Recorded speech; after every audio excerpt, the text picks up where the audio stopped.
บอสเพลงทำไมពីផលិតកម្មថោននិយាយចឹងខ្ញុំទៅពេញមួយថ្ងៃមួយយប់ទាំងអស់គ្នាជួយថែរក្សានិងមើលកូនស្រីខ្ញុំផង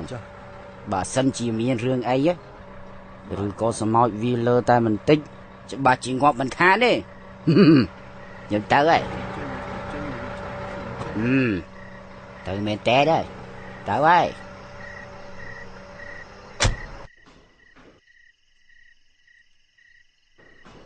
តាសឿនយាយសឿនតាសឿនហើយចុះពូមើលមិនជឿហ្នឹងបាត់តាណាអស់ហើយនេះនេះយើងមើលអ្នកនេះឲ្យស្រួលនេះមែនហើយណាបងថាអភ័យនៅម្នាក់ឯងខ្មៅលងចង់ងាប់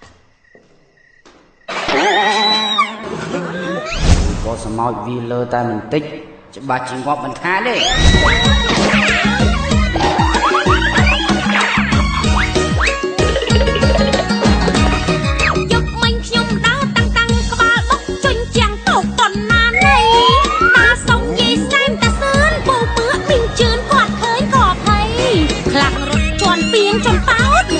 លូតផ្លោតចូលគុំសក្រី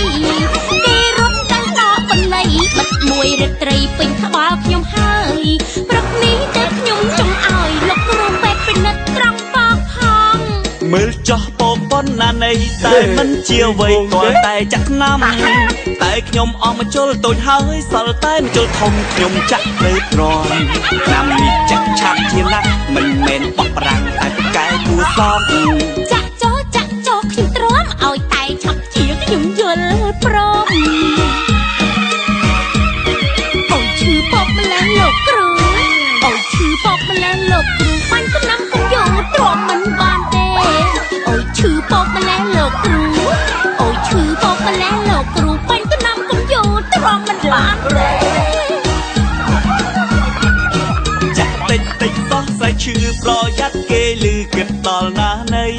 ឆ្នាំល្អចុកបន់តិចហើយតែនាងស្រែកដូចខ្ញុំផ្ទះ